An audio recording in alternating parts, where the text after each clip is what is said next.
número 11. Portanto, lembrai-vos de que outrora vós gentios na carne, chamados incircuncisão por aqueles que se intitulam circuncisos na carne por mãos humanas. Naquele tempo estáveis sem Cristo, separados da comunidade de Israel e estranhos às alianças da promessa, não tendo esperança, sem Deus no mundo. Mas agora em Cristo Jesus, vós que antes estáveis longe, fostes aproximados pelo sangue de Cristo, porque Ele é a nossa paz, o qual de ambos fez um, e tendo derrubado a parede de separação que estava no meio, a inimizade, aboliu na sua carne a lei dos mandamentos na forma de ordenanças, para que dos dois criasse em si mesmo um novo homem, fazendo a paz, e reconciliasse ambos em um só corpo com Deus, por intermédio da cruz, destruindo por ela a inimizade. E vindo evangelizou a paz a vós outros, que estáveis longe, e paz também aos que estavam perto.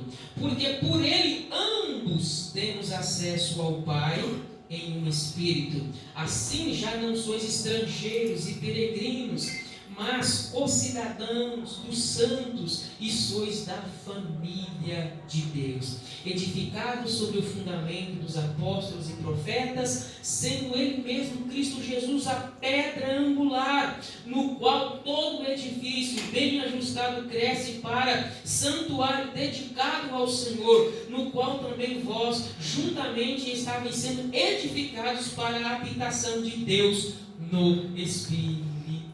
E a igreja diz? Amém. Amém? Vamos fazer agora então, irmãos americanos. Terminou a leitura e todos dizem? Amém. E todos dizem? Amém. Amém. Glória a Jesus. Irmãos, olha, o que está acontecendo aqui, irmãos, dos versículos 11 a 22. Queridos irmãos, o Paulo aqui está falando para a igreja, para os irmãos que estão em Efésios, para aquela comunidade a qual ele está destinando essa carta, um ponto muito importante aqui.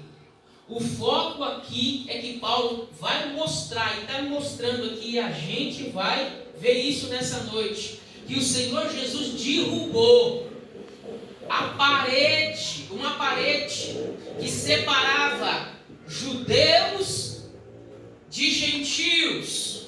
Havia uma parede, e nós vamos ver que não é uma parede igual essa não, viu? Não é uma parede assim não, havia uma parede, e essa parede, ela separava a comunidade judaica da gentílica, dos gentios, correto? Então, o judeu, quem é judeu?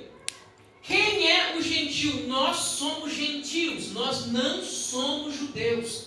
O Paulo está falando aqui que havia uma separação, uma inimizade.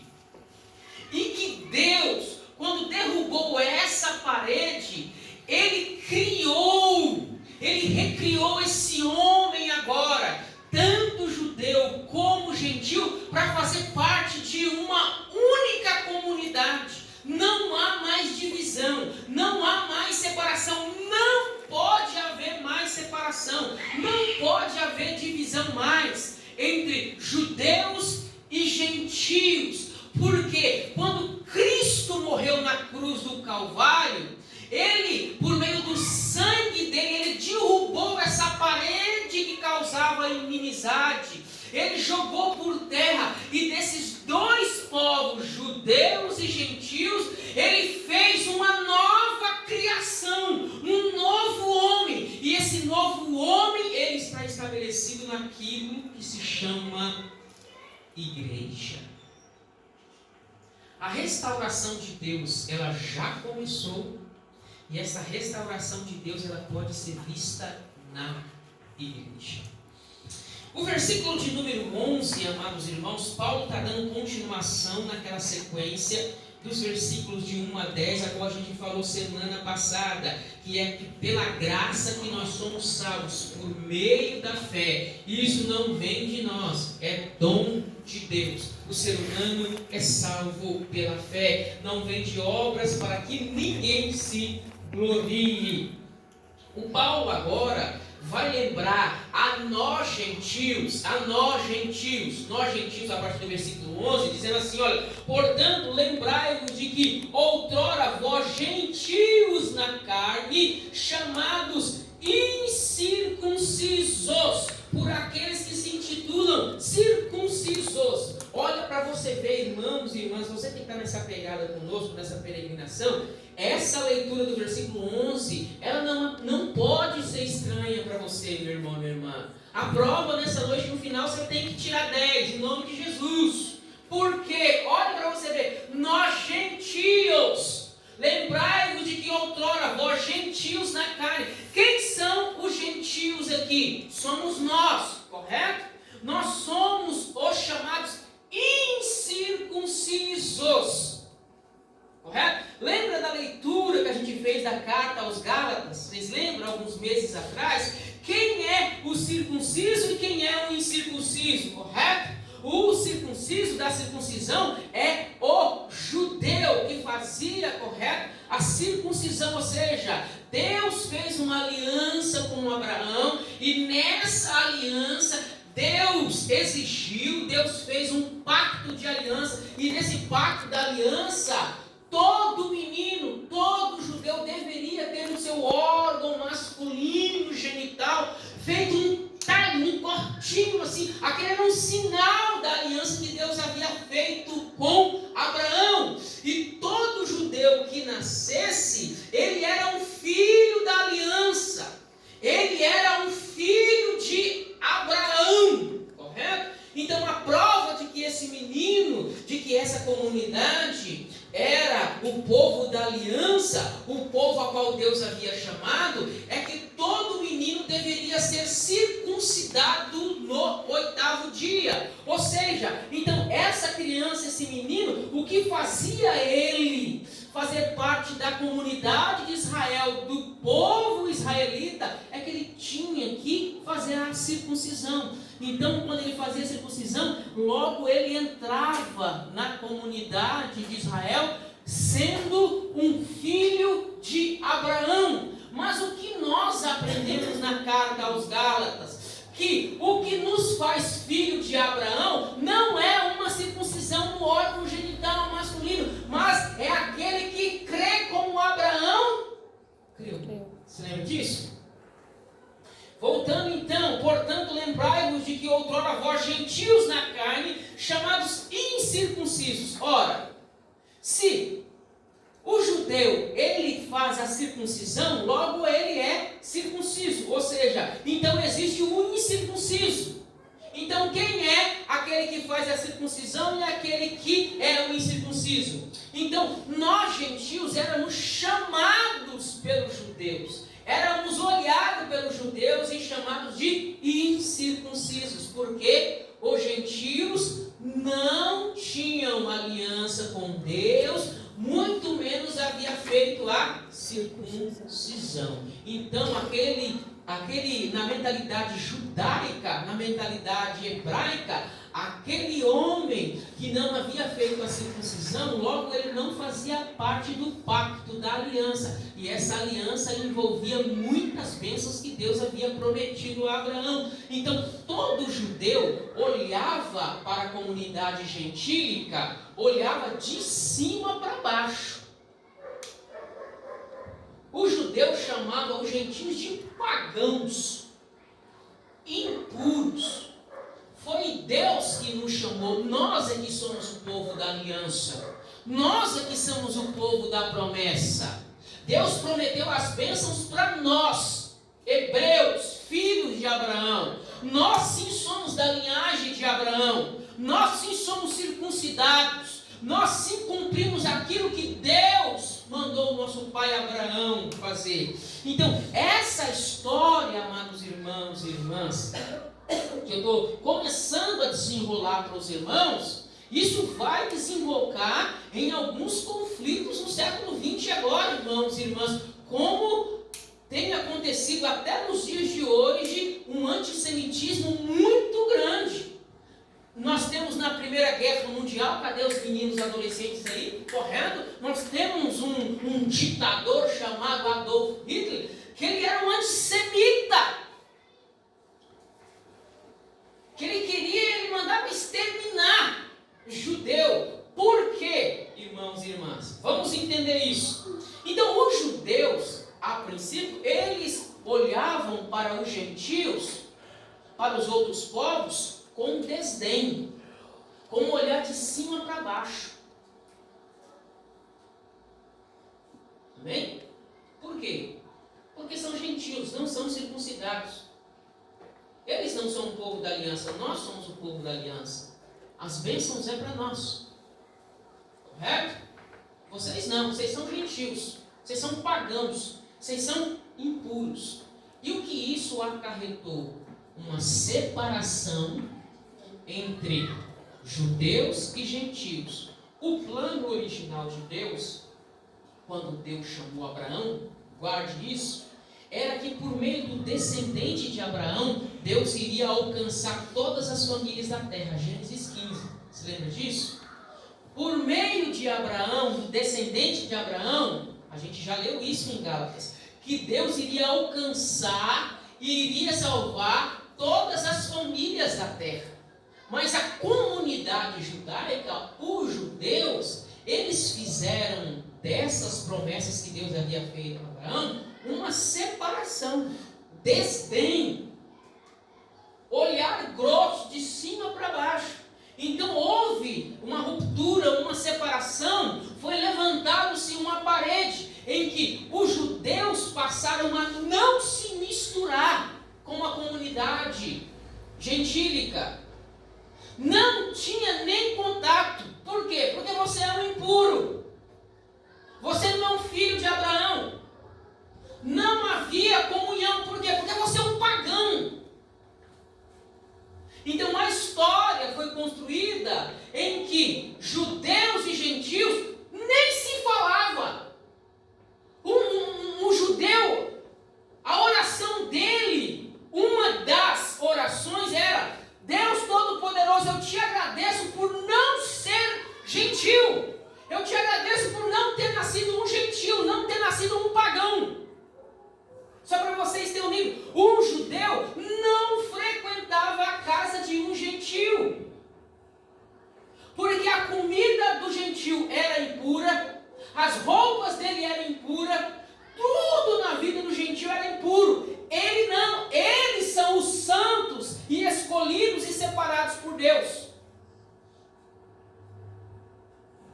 Vamos voltar lá. Portanto, lembrai-vos que outrora vós gentios na carne, chamados incircuncisos, ou seja, o judeu chamava o gentil de incircunciso, chamados incircuncisão por aqueles que se intitulavam circuncisão na carne por mãos humanas. Ou seja, Paulo está lembrando aqui aos Efésios aquilo que está em Gênesis capítulo 15. Não, vocês não são circuncidados, vocês não pertencem à aliança, vocês não são filhos de Abraão. As bênçãos não podem estar sobre a vida de vocês. Vocês são pagãos, vocês são gentios, tem tudo. E com você, a gente não quer nem contato. A gente não quer nem comunhão. Com você, a gente não se mistura. Judeu não se mistura com pagão, com gentil. Está claro isso, pessoal? Amém? Amém? Dá um like aí, dá uma força aí, dá um like aí. É assim que eles falam, né? Dá um like aí para fortalecer. É assim, né? Dá um like aí para fortalecer. Mas eu acredito que ficou claro isso. Versículo 12. Naquele tempo, estáveis sem Cristo, separados da comunidade de Israel, versículo 12, e estranhos à aliança da promessa, não tendo esperança sem Deus no mundo. Ou seja, os gentios estavam sem esperança, sem Deus no mundo, por todo o Antigo Testamento. Sem Deus, sem esperança, porque o povo que Deus chamou foi quem? Foi os judeus, por meio do seu patriarca Abraão. É isso que Paulo está dizendo. Vocês estavam sem esperança, sem Deus nesse mundo.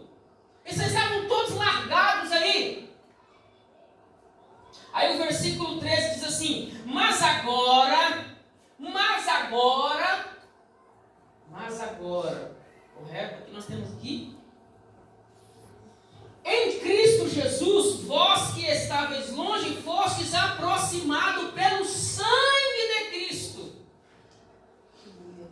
Então nós, gentios, os gentios que estavam separados da comunidade de Israel, longe de Deus, mas agora por meio de Cristo, por meio do sangue de Cristo, nós fomos aproximados. Nós que estávamos longe. O que Cristo fez? Cristo trouxe os gentios para perto.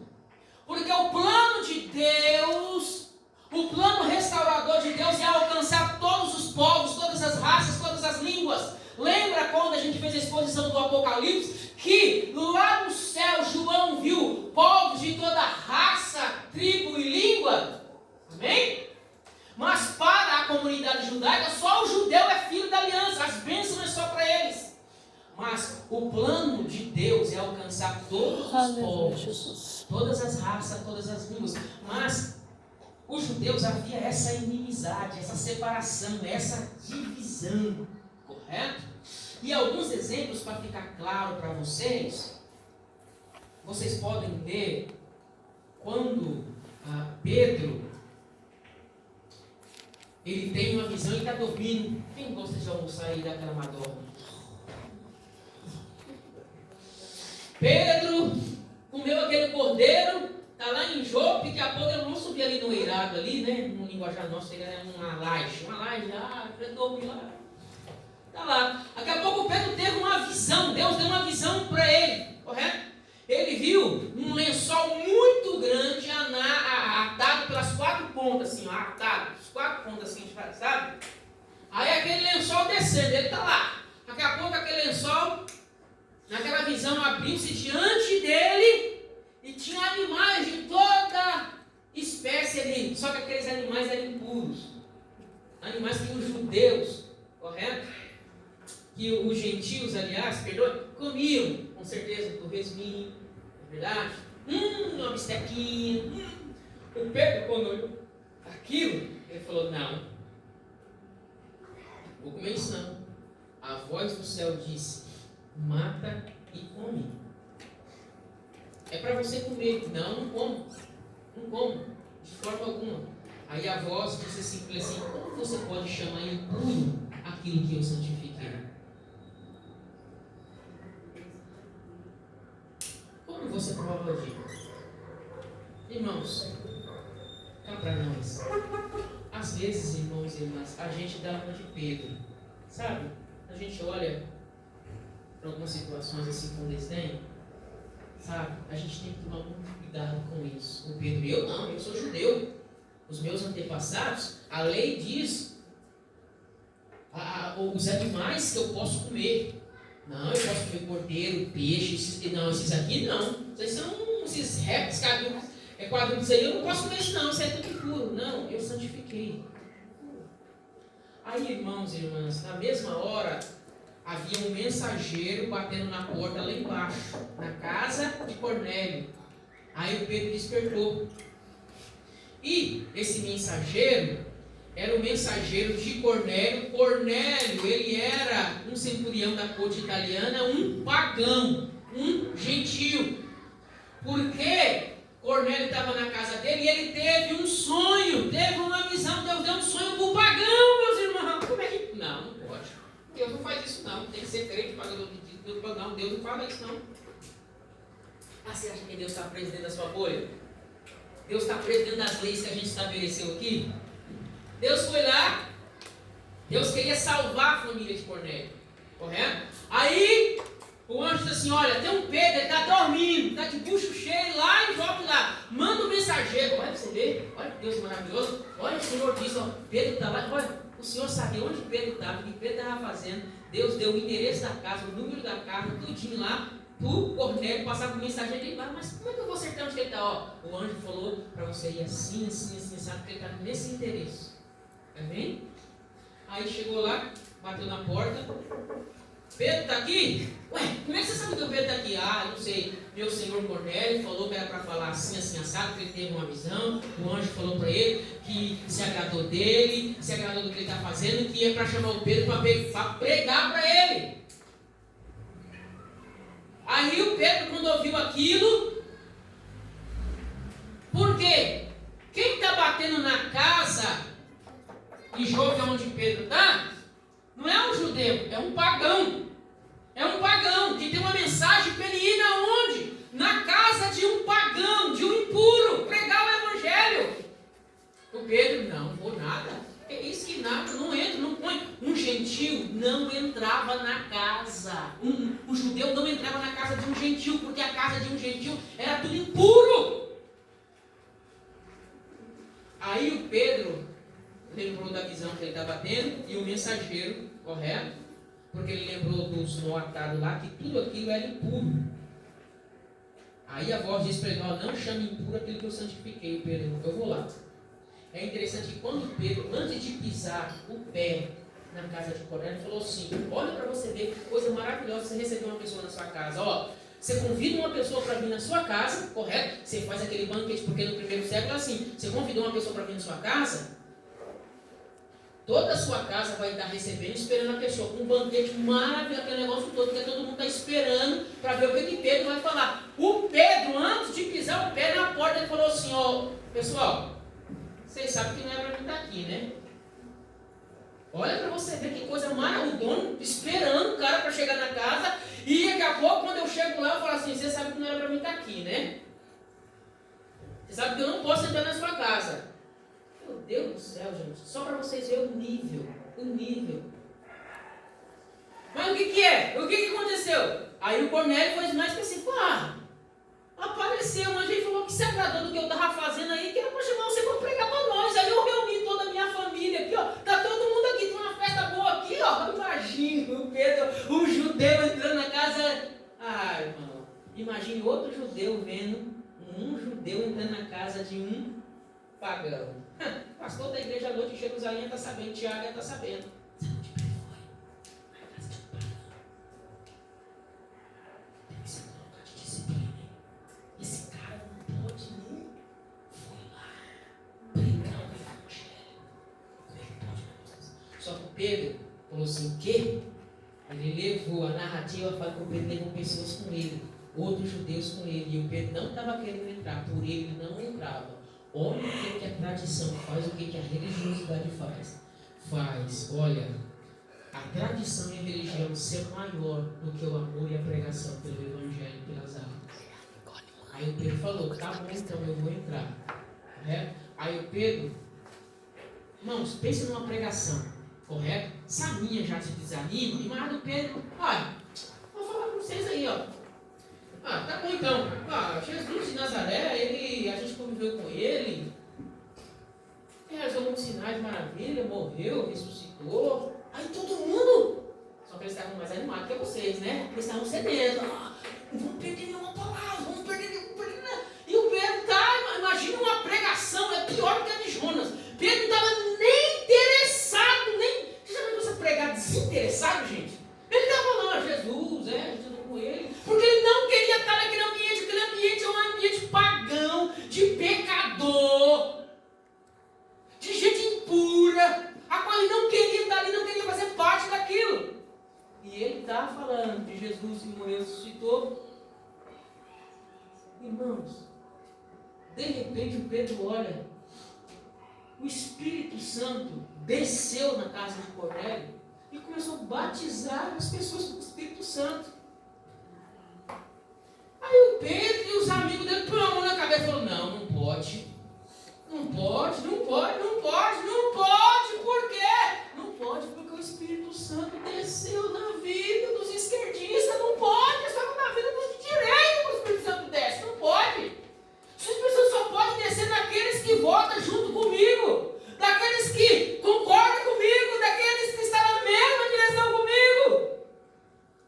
Mas o Espírito Santo, irmãos, o nosso Deus é feio que está para além da nossa caixa. Aleluia. Pedro viu os pagãos receberem o Espírito Santo.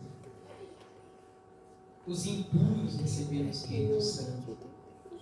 Os pecadores receberam o Espírito Santo. Porque o texto áureo nosso, pentecostal, está lá em Atos 2, correto? E o Espírito Santo, eles estavam reunidos na casa, o Espírito Santo veio, eles foram cheios do Espírito Santo. Ali não tem problema nenhum, porque ali só tinha judeu. Só judeu, Pedro, maravilha, só judeu, olha a promessa é para nós mesmo. Mas o nosso Pentecoste está lá na casa de Cornélio, é o Pentecoste dos gentios. O mesmo Espírito que desceu na vida dos judeus, lá em Atos 2, é o mesmo que desceu na casa de Cornélio, cheio de impuros, pagãos ali, pecadores. O Espírito Santo desceu. Aí o Pedro entrou em parafuso. Não pode, não aceita, não pode o negócio. Eles não seguem a minha mesma doutrina. Eles não cortam do jeito que eu corto meu cabelo. Eles não usam esses negócios. Como é que o Espírito Santo pode descer na vida desse povo? Aí entrou em parafuso. Aí nessas coisas, sabe o que tem que acontecer? Pedro teve que se explicar lá na igreja de Jerusalém. Que história é essa de você entrar na casa de pagão? Para vocês verem a inimizade, a separação, o que estava fazendo? Separou judeus e gentios. Qual que é a pega? Outro segundo exemplo é a vida de Jesus. Quando Jesus se mistura com pecadores, qual que é a crítica dos fariseus, dos saduceus? Qual é a crítica dos escribas? Peraí, o seu mestre se assenta na mesa com pecadores? Como assim? Não pode, como assim? Ele come e bebe. Ah, irmão, vamos ser sinceros.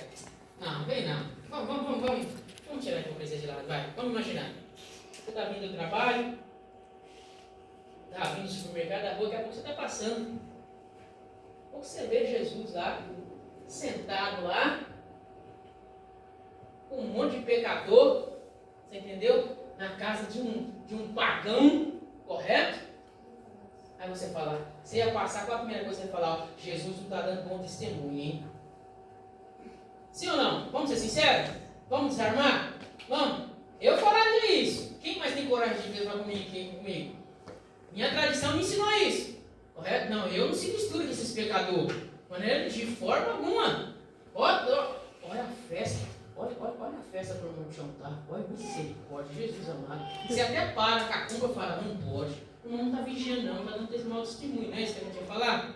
Segundo, aí você ia voltar, porque crente é sempre curioso, né? Ele ia voltar e vai ver. Aí o irmão do chão está lá, a mesa cheia de vinho, todo mundo tomando, Jesus pregando, o reino do céu. Peraí, gente, tomar um pouco de vinho aqui.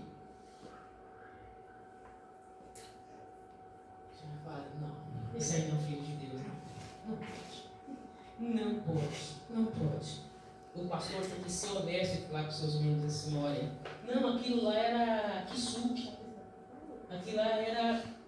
Não, Jesus, ele foi acusado de ser chamado de comilão e beberrão. Agora, se você quer saber por que a gente não bebe vinho, porque você já ia sair daqui e comprar uma garrafa, né? Pelo amor de Deus, hein? Né? É só espalhar que aqui pode beber, aí aparece mais 1 ou 2, 3 aí. Aquela igreja é boa, cara. Pode beber, pode. Não é verdade? A gente só não pode, tem que ser fiel ao texto bíblico. Jesus bebia vinho? Bebia. Agora a pergunta é, por quê? Aí que a gente conversa, tem uma horinha. Se libera 60 partes, tá tudo certo. Né? Fala, eu vou pagar essa hora sua aí. Aí já é um trabalho parte, né? Aí vamos sentar e vamos ter esse negócio. Mas voltando aqui, só para entender esse tempo todo, irmão, para explicar para os irmãos essa separação. Então, havia essa separação de judeus e gentios, porque o gentio ele é pagão, ele é impuro, ele é pecador. E o judeu é circuncidado, é filho de Abraão, filho da aliança. Deus chamou a nós. É o nosso povo que Deus chamou. Deus escolheu a nós. A aliança foi feita com o nosso pai Abraão. As bênçãos pertencem a nós. Você não. Não adianta querer. Não adianta você querer entrar aqui. Não adianta querer você fazer parte aqui. Não. Você tem que ser colocado de lado, deixado de lado. Então havia essa separação, correto? Se havia um gentio ali, um judeu, ele fazia de tudo, nem para conversar, chegar perto, por causa da impureza. Por causa que era chamado de pecador. Mas em Cristo Jesus, o versículo de número 13, diz que nós somos aproximados por meio do sangue de Cristo. Cristo nos aproximou, Cristo nos trouxe para perto. Porque a prometeu a Abraão que por meio do descendente dele ele iria abençoar todas as famílias da terra, não era só a família judaica, mas todos os povos iriam ser alcançados por Deus. E quando isso se cumpriu? Por meio do descendente. Que descendente é esse? Cristo. O descendente que Deus prometeu a Abraão, que iria abençoar todos os povos, não é Isaac, o filho dele. Isso se cumpre em Cristo. Em Cristo, quando Cristo morre na cruz, ele traz para si, ele aproxima, correto? Os dois povos, tanto judeu como gentio. Essa divisão agora, que um estava longe, o outro mais longe ainda. Por meio da morte de Cristo, os dois são trazidos, são aproximados agora. Aí a leitura diz assim, porque Ele é a nossa paz. Cristo é a nossa paz. Ele é a nossa paz. Por quê, irmão? Porque Cristo derrubou essa barreira de inimizade entre judeus e gentios. Então nós tínhamos dois povos, gentios e judeus. Agora Cristo, a morte na cruz dele, estabeleceu aquilo que é chamado por Paulo de paz. Cristo é a nossa Aleluia, Jesus, paz. graças a Deus. Aí o versículo continua assim, o qual de ambos fez um, e tendo derrubado a parede de separação que estava no meio, a inimizade. Então havia uma inimizade. Hoje é o dia da barreira cair, meu irmão. Hoje é o dia de o inimigo se tornar inimigo. Quem crê, diga amém. Amém, Jesus. Estou torcendo aqui, vire para o irmão que está do outro lado e fala, vamos ser amigos. Cristo é a nossa paz. Havia uma inimizade, irmãos e irmãs. Havia uma parede. E essa parede aqui, irmãos e irmãs, olha, quando o gentio, o templo de Jerusalém, que é tão famoso, vocês já ouviram falar, ele era dividido em pelo menos 3 compartimentos. O átrio, o lugar santo e o lugar santíssimo. Olha, se um gentio quisesse entrar no templo, no lugar santo, ele não podia. Por quê? Porque ele era um incircunciso. Ele não havia circuncidado. Ele não é um filho da aliança. Se você, gentio, no tempo de Jesus, quisesse entrar no templo em Jerusalém, não podia, irmãos. No templo havia uma parede em que os gentios não podiam, amados irmãos, ultrapassar aquela parede. Não podiam chegar ao lugar santo de forma alguma. Se um gentio cruzasse aquela parede que não fosse circuncidado, ele poderia ser morto. Ele poderia ser morto. Porque o gentio não está permitido ele ultrapassar essa parede. Se ele quisesse chegar, oferecer uma oferta, entrar, não podia. Havia um lugar específico para os gentios, do outro lado daquela parede. O apóstolo Paulo, quando ele volta, quando ele chega em Jerusalém, ele foi acusado, quase morreu por causa disso. As pessoas pegaram ele no templo, porque ele foi acusado de levar um grego para dentro do templo. Quase morreu por causa disso. Ele falou, não gente, não fiz isso. Porque, irmãos, havia essa acusação que Paulo havia levado um grego, um gentio, um impuro para dentro do templo. Não podia, ele correu o risco de ser morto. Então havia essa separação, essa barreira. Mas Cristo é a nossa paz. Aleluia, Jesus. Deus. Cristo é a nossa reconciliação, irmão. Nós estamos falando aqui acerca da vida de judeus e gentios que haviam essa inimizade. Mas que a morte de Cristo estabeleceu a paz e a reconciliação entre os dois povos. Mas talvez nessa noite pode haver pessoas que você precisa, meu irmão e minha irmã.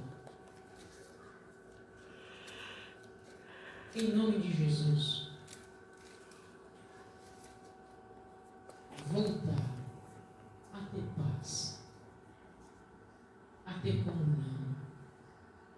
Nessa noite o Senhor quer derrubar essa parede de inimizade que às vezes você pode ter lá no seu trabalho, na sua escola, não sei aonde. Porque o Senhor é a nossa reconciliação. O Senhor reconciliou os dois povos, judeus e gentios. E de uma coisa eu sei, o Senhor, Ele quer reconciliar todos nós, toda a humanidade. E é interessante que isso acontece, amados irmãos e irmãs, de uma forma tremenda. Quando Cristo na cruz Ele morre, a obra dele é tão perfeita que tanto judeus como gentios agora, amados irmãos, de ambos os povos, Deus agora, dos dois, Ele faz um novo homem, um novo povo.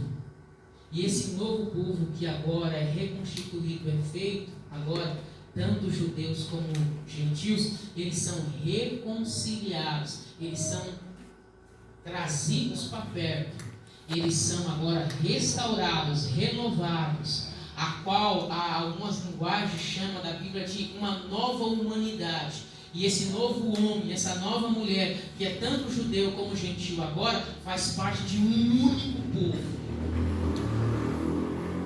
Não temos mais, diante dos olhos de Deus, dois povos. Nós temos um único povo agora, judeus e gentios.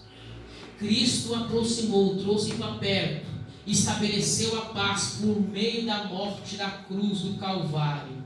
E a morte de Cristo agora faz com que de ambos os povos, um único povo agora. E esse único povo agora se chama igreja. Na igreja, a igreja é a nova humanidade que Deus começou a restaurar nesse mundo. Aquilo que Deus disse para Abraão que ia fazer, que ia alcançar todos os povos da terra, que iria abençoar todos os povos por meio da terra, se cumpre em Cristo.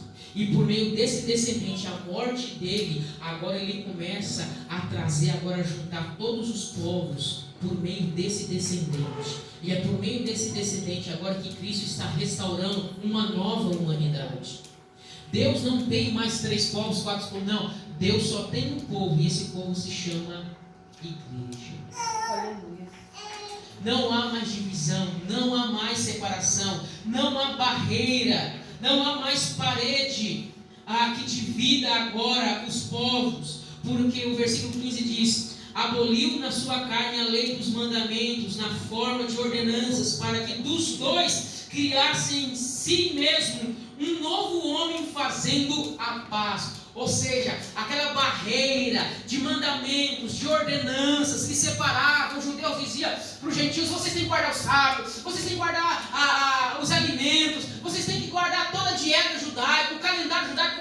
Isso fazia que separava os gentios dos judeus. Mas em Cristo Jesus agora, irmãos, todas essas leis e mandamentos foi abolido, e Cristo agora na cruz do Calvário cumpre isso agora. E desses dois povos faz um único povo agora, uma única humanidade agora, que se chama igreja. Aleluia. Então Deus agora em Cristo Jesus tem um único povo que Ele está restaurando e renovando, que se chama igreja. Então fica claro, amados irmãos, muito claro a partir do versículo de número 15 agora, que Deus cria agora por meio da igreja um único povo. Deus tem um único povo. Qual o povo que a igreja tem? A igreja. Qual o único povo que Deus tem nesse mundo? Se chama igreja. Deus não tem mais 2 povos. Deus tem um único povo, e esse povo é a igreja. Essa obra de restauração, ela começou por meio de Cristo na cruz do Calvário, e ela tem sido dada continuidade por meio da igreja. Versículo 16: e reconciliar-se em um só corpo com Deus por intermédio da cruz, e destruindo por ele a inimizade. Então, a morte na cruz de Cristo, irmão, rompeu para quebrar essa inimizade entre judeus e gentios. Na igreja agora, irmãos, nós temos um único povo. A Agora vocês vão entender melhor ainda, Gálatas, aquela carta que nós trabalhamos. Na igreja agora, irmãos, tanto judeus e gentios se assentam na mesma mesa. Não tem mais um olhar de superioridade, nem de inferioridade. Não. Na igreja, a igreja é o único povo a qual todos estão no mesmo nível. Todos sentam na mesma mesa. O único grande na igreja é o cabeça, Cristo. Aleluia, glória a Deus. Por isso agora, irmãos e irmãs, fica claro para vocês, olha para vocês e olha que judeus e gentios estavam inimigos, separados uns dos outros, mas o plano de Deus é reconciliar tanto judeus e gentios. Nessa reconciliação Deus estabeleceu, correto, aquilo que ele já havia planejado de antemão, a igreja na história. E na igreja, esses dois povos, todos os povos agora, tanto judeu, gentil, qualquer um agora, irmãos e irmãs, que faz parte da igreja, pertence a esse povo, essa nova humanidade. A igreja é essa nova humanidade que Deus está restaurando nesse mundo. Então todos estão no mesmo nível, é por isso que na igreja é inadmissível esse olhar de cima para baixo, de irmãos acharem que são melhores do que o outro por causa disso. Irmãos, dentro da igreja evangélica hoje, infelizmente, existe ainda algumas coisas que as pessoas não entenderam na carta aos Efésios, porque a igreja, aquilo que a gente tem falado para os irmãos, a igreja é essa nova humanidade, irmãos, diferente do mundo aí fora, que há separação, divisão, que há esse olhar de cima para baixo. Na igreja não pode haver isso. Na igreja não pode haver classe, raça, cor, não importa se você é indígena, se você é preto, branco, amarelo, não importa. Todos nós, nesse lugar chamado igreja, somos irmãos. Somos irmãos. Não pode haver segregação religiosa. Não pode haver racismo dentro da igreja. Não pode haver, amados irmãos, muitas coisas que a gente vê, porque todos nós fazemos parte dessa nova humanidade. É inadmissível, porque essa barreira que havia, Cristo já derrubou. E na igreja todos nós somos irmãos. Por isso não importa se ele é negro, se o outro é branco, não importa. Irmãos, todos nós somos um em Cristo. Todos nós somos irmãos. Enquanto esse mundo está dividido, enquanto esse mundo, o olhar dele é um olhar altivo, na igreja todos nós somos irmãos. Irmãos e irmãs, olha o que esse projeto de Deus faz. No final de 70, década de 80, havia o conflito do apartheid. Já ouviram falar? Lá na África do Sul, o conflito do apartheid. O que aconteceu? Havia uma separação na década de 60 também. Nos Estados Unidos havia muito uma questão racial. E isso, irmãos e irmãs, por muito tempo prevaleceu, irmãos e irmãs. E é interessante que lá na África do Sul, no momento alto do apartheid, o apartheid é essa separação, irmãos, de negros e brancos. Então, se você estivesse na fila do supermercado, correto, o branco é atendido primeiro, o negro ficava por último. Tá? Então, nos Estados Unidos, na década de 60, para você ter ideia, isso é fato, relatado, irmãos e irmãs. Se tivesse uma negra voltando do trabalho dentro do ônibus, chegasse um branco e pedisse para ela levantar, que ela ia sentar, essa negra tinha que levantar. Nos Estados Unidos havia igreja de brancos e igreja de negros. Havia lugar para os negros e lugar para os brancos ir. Então, amados irmãos e irmãs, havia essa segregação na África e havia, irmãos, esse racismo cultural nos Estados Unidos. É interessante, irmãos e irmãs, que na igreja isso não faz sentido. Não pode haver essa divisão, essa separação. Eu estou falando com os irmãos porque o seminário que eu venho tem muita influência de chineses e coreanos. No Brasil ainda hoje existem igrejas chamadas chinesas. Não, mas só pode chinês. Só pode coreano. Não, brasileiro não dá, não vai dar certo. Porque é outra cultura. É outra. Não!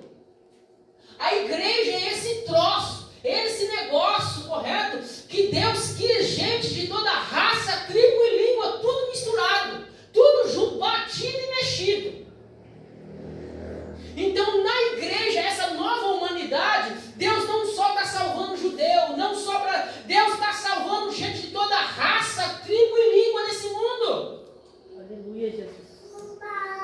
Isso tem que ficar claro para nós que na igreja não pode haver segregação por causa de raça, cor, status sociais. Tem igreja hoje que, dependendo do padrão, irmão, irmã, já está dizendo lá, seu lugar não é aqui. Como é que um pobre vai congregar numa igreja dessa? O status já diz assim, o ambiente já diz já. Tem uma igreja famosa aqui em Pinheiros e tem muito comentário, mas basta você, no primeiro culto você fala, oh meu Deus, é aquela história, né, irmão? Toda igreja que a gente vai, no primeiro culto que a gente visita, meu Deus do céu, o pastor deveria fazer assim lá, e essa igreja aqui é o céu, congregue lá, vai lá, eu quero que você passe um mês lá. Aí você já vai olhar e falar, aquela irmã já não é tão assim. Aquela irmã, tem igreja, irmãos, pelo status, você fala assim, gente, deixa eu pegar meu banquinho aqui, sair de mansinho. Meu lugar não é aqui não. Não deveria ser assim. A igreja é essa nova humanidade, aonde que nela habita pobres, ricos, quem tem, quem não tem, porque é o mesmo Espírito que está atuando nessa igreja, nesse povo. Então a igreja, irmãos, precisa ficar claro, irmãos, que essa divisão por status sociais, por cor, por raça, ela não faz sentido, porque o Senhor já derrubou essa parede. Não pode haver hipótese alguma, irmãos e irmãs. Esse olhar de cima para baixo, porque todos nós somos um em Cristo Jesus. Aleluia. É interessante que, fugiu agora o nome da cidade, na África, no apartheid, que havia essa separação, essa segregação, brancos de um lado, negros do outro, aquele conflito todo, mas o Espírito Santo resolveu visitar a igreja no apartheid, em uma das cidades da África. Aí o que acontece? Nessa cidade, os brancos e os negros, não havia divisão, não havia separação. Porque o Espírito Santo é que faz isso, irmãos. No ano de 1906, quando o Espírito Santo visitou a Seymour na Rua Azul, na chamada Rua Azusa, nos Estados Unidos, é interessante que quando a Rua Azusa estava naquele movimento, naquele avivamento lá, irmãos e irmãs, negros, brancos, estavam congregando na mesma igreja, se assentando na mesma mesa, compartilhando as mesmas experiências. Porque isso é a igreja, irmãos, é essa nova humanidade que Deus já começou a restaurar, irmãos e irmãs. É que quando a gente fala sobre retorno de Jesus, volta de Jesus, que lá no futuro vai ser melhor, vocês sempre estão jogando para o futuro. Quando o Senhor voltar, Ele vai fazer isso. Quando o Senhor voltar, tudo isso aqui. Irmão, não, isso já começou com a ressurreição de Cristo. Essa nova humanidade, essa glorificação já começou nisso aqui que se chama igreja. Deus já começou a restaurar vidas. A restauração dele já está aqui em nosso meio. Por isso não pode haver. Aleluia. Amém? Glória a Deus. Versículo 17. E vindo evangelizou a paz a vós outros que estáveis longe, e paz também aos que estavam de perto. Ou seja, a paz que Cristo pregou, ela alcança tanto os judeus como os gentios, tanto os que estão longe como os que estão perto, porque Cristo na igreja, Ele está restaurando a humanidade. Versículo 18. Porque por Ele ambos temos acesso ao Pai em um só Espírito. É um só Espírito que está atuando na igreja. Nós não temos o Espírito atuando na vida dos negros, na vida dos brancos, na vida... Não, irmãos e irmãs. É um só Espírito que está atuando nesse negócio que se chama igreja. Versículo 19. Assim já não sois estrangeiros e peregrinos, mas co-cidadãos dos santos, e sois da família de Deus. Olha, nós gentios, nós estávamos longe, mas agora nós não somos mais estrangeiros, nós somos cidadãos, nós pertencemos à família de Deus, nós fazemos parte da mesma família. Amém? Amém. Se nós fazemos parte da mesma família, irmãos, não pode haver essa separação, essa divisão. Não pode. Amém? É difícil, né, irmão? Quando você não pertence àquele grupo e você quer fazer parte dele, e às vezes você não é aceito, não é verdade? Essa é a minha preocupação com os adolescentes na escola. O primeiro ponto, irmãos, na escola é o seguinte: para um jovem, se ele não tiver Daniel na mente, ele vai ser influenciado por aquele grupo. Porque todo adolescente, todo jovem que chega, se sair vivo depois da universidade, pode levantar as mãos para o céu. Porque quando ele chega num ambiente a qual ele não faz parte, primeiro ele vai querer pertencimento, ele vai querer pertencer. Ele não tem ninguém. Há um movimento aqui no Brasil chamado ABU, que ela trabalha com jovens cristãos evangélicos nas universidades. Um movimento abençoador. Porque os jovens cristãos, quando eles chegam na universidade, na escola, dependendo do ambiente, eles querem pertencimento do grupo. Então, eles têm que fazer, eles começam a fazer aquilo que o grupo está pedindo para que eles pertençam àquele grupo. E isso é tanto menino como menina.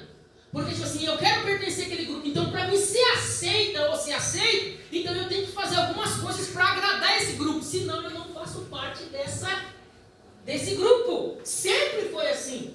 E quando esse menino, essa menina não faz, e logo ele é rejeitado, escanteado. Então ele não vê a quem se recorrer na universidade, na escola, ele acaba se submetendo ao grupo. Por isso que é importante, irmãos e irmãs, nas universidades, nas escolas, ter grupo de cristãos, de irmãos e irmãs jovens, correto? Correto? Por quê? Porque quando você diz não, isso aqui é contra os meus princípios, o grupo está pedindo para você fazer, você diz não, isso aqui é contra os meus princípios, você vai ser rejeitado. E se você não achar em quem se refugiar na universidade, na escola, você vai sentir aquela ovelha perdida. Mas se você achar outro irmãozinho lá, a ABU trabalha muito isso, na PUC, lá no Rio de Janeiro, aqui em São Paulo. Porque esses jovens são bombardeados, correto? Com tanto ateísmo, com tanta coisa, que eles precisam se refugiar de alguma coisa. E a ABU está lá com esse grupo para amparar eles, para trazer eles para Cristo.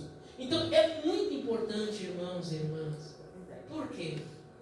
Quando nós, irmãos e irmãs, estivermos orando, nós temos que orar, irmãos, para os nossos jovens, para os nossos adolescentes, irmãos, encontrar esses pequenos grupos nas escolas, na universidade, irmãos. Porque senão, irmãos, a pessoa vai acabar se submetendo.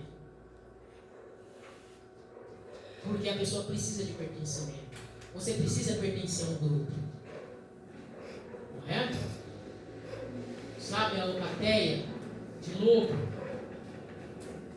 Você vai ter que pertencer à alcateia. E que alcateia você vai ter que pertencer? A de Cristo? Quando?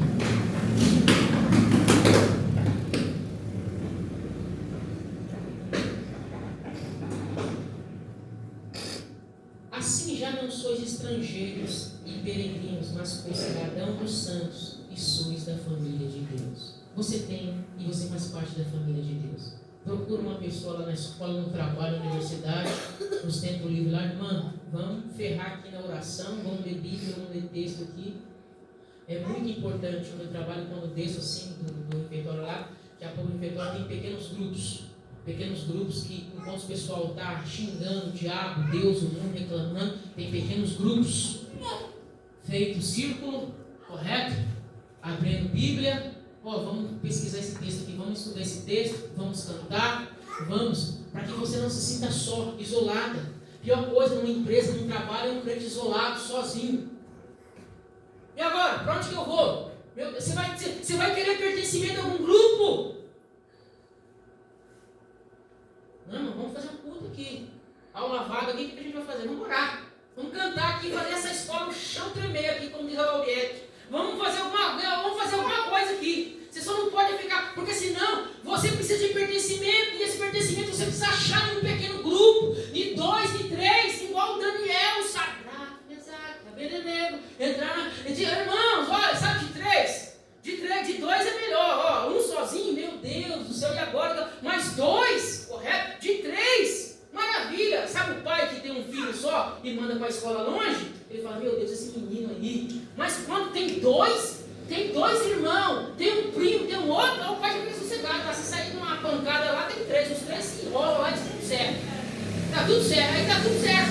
Mas o que acontece? Precisa pertencimento. Nossa, você não nasceu para viver sozinho nesse mundo. E você faz parte dessa família. Eu sei que você quer sair, está querendo voltar, porque o mundo está aí te chamando para fazer parte de outro grupo. Mas Deus te chamou para fazer parte da família dele. E essa família se chama igreja. Aleluia, glória a Deus. Você já faz parte dessa família, desse pertencimento. Esquece esse negócio de desigrejado. Não, esse negócio agora as pessoas não querem ir mais para a igreja, não querem mais congregar. Não tem mais. Eu ouço uma mensagem aqui em casa. Eu mesmo vou tomar minha ceia aqui em casa. Eu mesmo vou cantar aqui em casa. Não existe isso. Você precisa pertencer a esse grupo.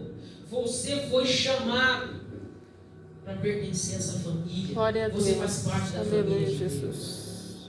É isso que eu gostaria de você sair daqui nessa noite. Você não é um rejeitado, não. Hoje, nessa noite, você precisa, se não importa, meu irmão, olha, você precisa pertencer à igreja, a essa família de Deus que Deus inaugurou. Você não pode estar sozinho. E essa família dele está espalhada em todo esse mundo. Nós precisamos pertencer a uma família, a igreja. Aleluia, Jesus. Glória a Jesus. Olha, eu trabalhei hoje, estou animado, hein? Olha, edificado sobre o fundamento dos apóstolos e profetas, sendo ele mesmo Cristo Jesus a pedra angular. Então esse negócio, irmãos, de igreja está estabelecido sobre a doutrina dos apóstolos e dos profetas, a qual Cristo é a pedra angular. Cadê os pedreiros aqui da igreja? O que é uma pedra angular? O que é uma pedra angular? Aquela pedra de esquina. Aquela pedra de esquina. Pedra angular. Você já viu aquelas casas assim redondas assim, ó, que tem uma... sabe o tijolo? Eu vou pegar o exemplo do tijolinho mais ou menos, tá? Tijolinho assim, ó. E só que na hora precisa encontrar do meio, que faz todo o detalhe. Se tirar aquela lá, aquela é a pedra angular. Aquela pedra angular que está ali, ó. Essa pedra angular é um linguajar metafórico que é Cristo que sustenta, que mantém toda essa família. Aleluia. Versículo 21. No qual todo o edifício bem ajustado cresce para o santuário dedicado ao Senhor. Por que você precisa pertencer a essa família? Porque essa família, no linguajar metafórico, ela é um edifício, a qual está sendo edificada pelo próprio Cristo. Ela está sendo edificada, você está sendo moldado, você está sendo construído, você está sendo edificado, até se formar um santuário para a habitação dele, Cristo.